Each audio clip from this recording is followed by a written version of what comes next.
नमस्कार दोस्तों, आप सभी का अपने YouTube channel Lord Shiv and Guru song इस पर सभी का हार्दिक हार्दिक स्वागत करता हूँ। भक्तों, पिछली कथा जो हमने सुनी थी, वामदेव ऋषि के कारण उस ब्रह्म राक्षस का उद्धार हो गया। इतने सारे पाप करने के बाद भी वो राक्षस का उद्धार एक संत के समागम से, उनके दर्शन से, उनके स्पर्श होने के कारण उस राक्षस का उद्धार हुआ। ये कथा हमने सुन ली। भक्तों, आज भी एक ऐसी ही न्यू कथा आपको सुनने को मिलेगी। भोलेनाथ जी को वंदन करके, गुरु संत माता पिता को वंदन करके आज की कथा को इस आरंभ करते हैं। दोस्तों, चैनल पर नए हो तो चैनल को सब्सक्राइब, लाइक, शेयर जरूर कर दीजिएगा। और ऐसे ही कथा सुनने के लिए, भजन सुनने के लिए घंटी बटन को ऑल पर प्रेस करके रखें, ताकि कोई भी कथा या भजन आपसे मिस ना हो पाए। तो शुरू करते हैं आज की कथा को। आज की कथा कश्मीर देश के राजा भद्रसेन की ये कथा है। भक्तों, राजा भद्रसेन न्याय नीति से राज्य अपना चलाता था। सभी प्रजा पर दया, क्षमा, शांति दिखाने वाला राजा भद्रसेन, उसके साथ प्रधान भी राजा की तरह ही आचरण करने वाला, ऐसे आचरण में वो राज्य चलाते थे। और शिव आराधना करने के बाद उन दोनों को एक एक बेटे प्राप्त हो गए। और ओ बेटे शिव कृपा से प्रधान को भी एक बेटा प्राप्त हुआ और राजा को भी एक बेटा प्राप्त हो गया। भक्तों,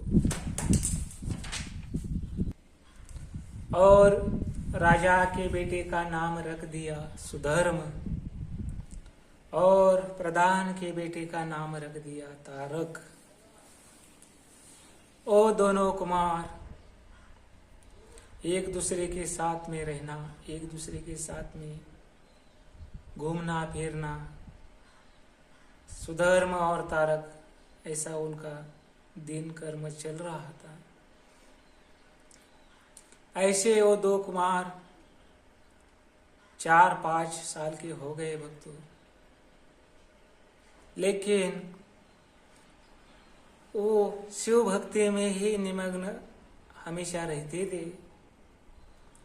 राजा प्रधान उनको अच्छे से वस्त्र पहनाकर, गले में वस्त्र माला पहनाकर, रत्न भूषित पहनाकर उन्हें पहना देते थे। लेकिन वो बालक, उनको उससे वो पसंद नहीं आता था और वो तुरंत उस शरीर से उसको फेंक देते थे। और बाद में गले में रुद्राक्ष पहनना, भस्म लगाना, शिव चिंतन करना, ऐसी अवस्था उन दोनों बालक की हो गई थी। तब राजा और प्रधान चिंता करने लगे, अब करे तो क्या करे इन दोनों कुमारों को। इनको ये कुछ पसंद क्यों नहीं आता है। हमेशा शिव ध्यान में, शिव भक्ति में, भस्म, रुद्राक्ष, ये सब कुछ इनको पसंद आता है। अभी करे तो क्या करे, ऐसी चिंता राजा भद्रसेन को और प्रधान को होने लगी। भद्रसेन के कुलगुरु पराशर ऋषि अपने शिष्य के भक्त के घर एक दिन पधारे और और भी ऋषि पराशर ऋषि के साथ आए थे। वो सब राजा ने देख लिया।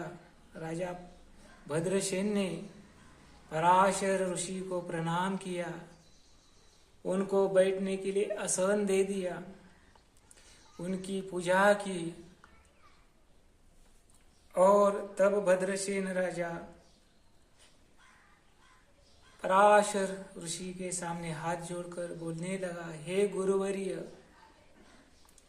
ये दोनों कुमार, इनको वस्त्र भूषण में कोई रुचि नहीं है।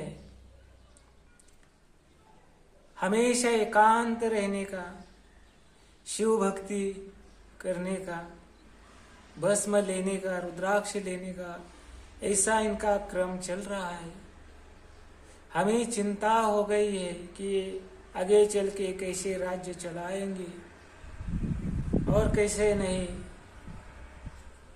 ये सब बात सुनकर पराशर ऋषि भद्रसेन राजा को बताने लगे, हे राजन, तुम चिंता मत करो।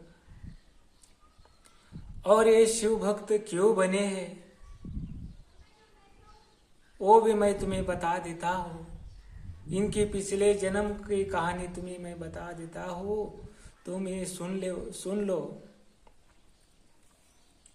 तब पराशर ऋषि भद्रसेन राजा को बोलने लगे, हे राजन, पूर्व काल में कश्मीर देश में नंदी ग्राम नाम का एक गांव था। उस गांव में महानंदा नाम की एक भक्त रहा करते थे। वेश्या थी लेकिन पतिव्रता थी। सोमवार, प्रदोष, शिवरात्र नित्य नेम से करने वाली, अन्न छत्र चलाने वाली, ऐसी वो महानंदा उस गांव में रहा करती थी। और वो महानंदा नृत्य गायन करना, ऐसी उसकी कला देख के सभी गांव के दूर देश के राजा उसके नृत्य को देखने के लिए, उसके गायन को सुनने के लिए दूर दूर से आ जाते थे। और शिव भक्त होने के नाते घर में बहुत सारी संपत्ति थी, बहुत सारे आश्रम थे उसके। और ऐसे होने के कारण उस महानंदा ने 2 प्राणी पाल लिए थे, एक कुक्कुट और एक मरकट। और वो 2 प्राणी के गले में रुद्राक्ष पहनाना, उन्हें भस्म लगाना, उनके अपने साथ उनको नचाना, ऐसा महानंदा उस प्राणियों को सिखाने लगी। और वो भी प्राणी सीख गए। महानंदा जैसे नाचती थी उसी तरह वो कुक्कुट मरकट भी करते थे। पराशर ऋषि भद्रसेन राजा को बता रहे हैं, ये 2 बालक क्यों शिव भक्त हो गए। और ऐसा उस महानंदा का नित्य क्रम चल रहा था। एक दिन भोलेनाथ के मन में आ गया, चलो अपने भक्तों की परीक्षा ले लेते हैं। और भोलेनाथ ने सौदागर का वेश धारण करके महानंदा के सदन में आ गए। उसकी परीक्षा लेने के लिए प्रभु सौदागर का वेश धारण करके महानंदा के दर पे आ गए। तब महानंदा ने उस सौदागर के वेश में अतिथि को देख के उनको प्रणाम किया, वंदन किया। और सदन में बुला लिया, उनको आसन दे दिया बैठने के लिए। लेकिन प्रभु का स्वरूप इतना तेज था कि क्या बताए। महानंद और उनके प्रभु के हाथ में जो कंकन था, वो कंकन महानंदा ने देख लिया। ये पृथ्वी पर की कोई वस्तु नहीं है, ये स्वर्ग पे ही मिल सकती है ऐसी वस्तु। ये कंकन दिव्य मोल से चमक रहा है।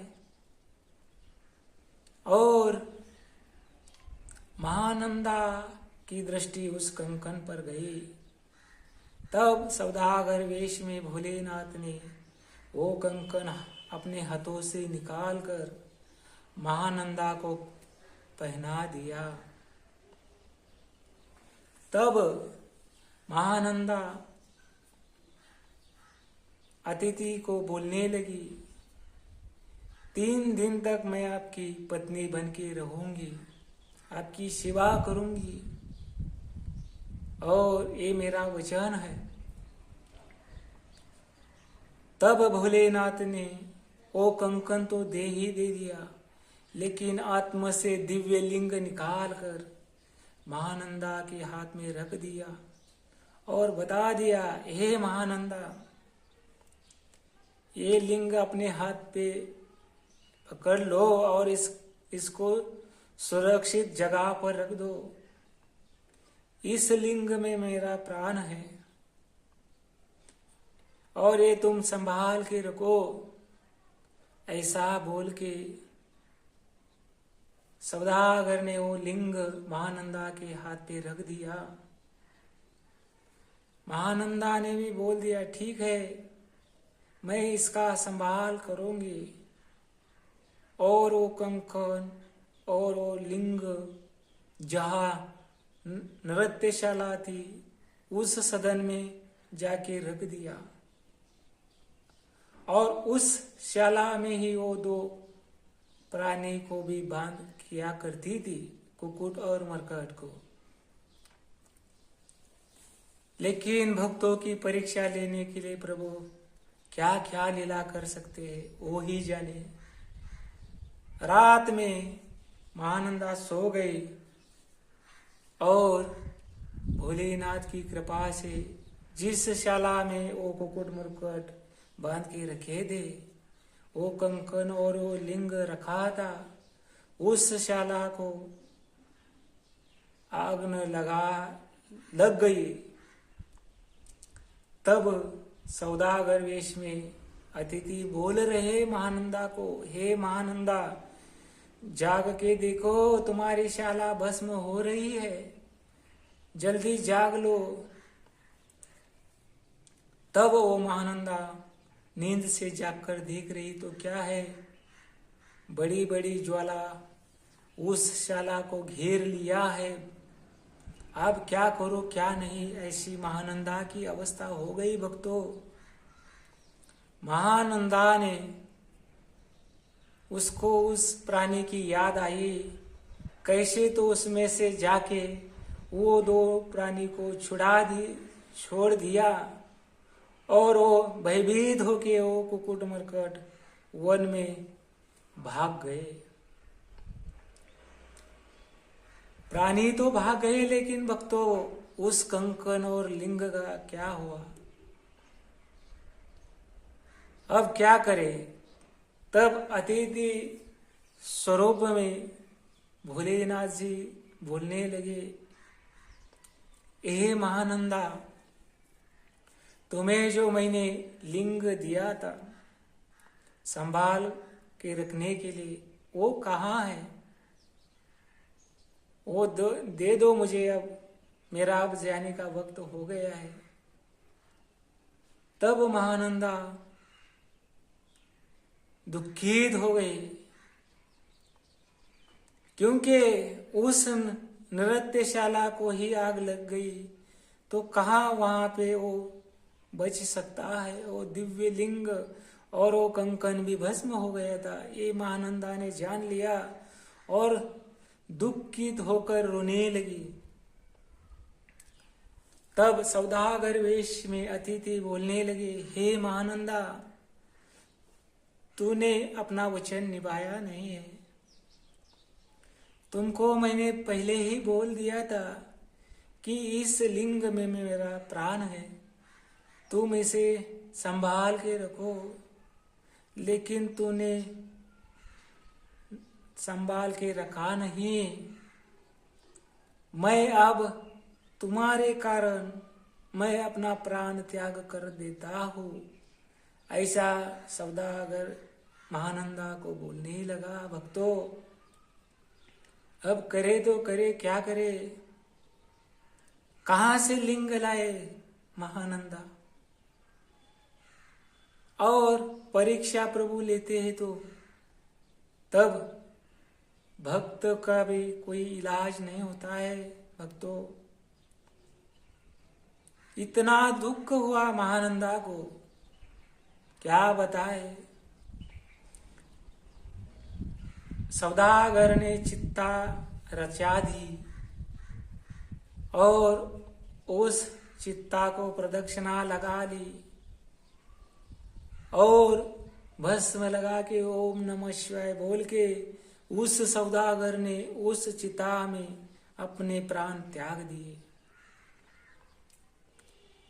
ये सब दृश्य देखकर महानंदा को बहुत बड़ा दुख हुआ।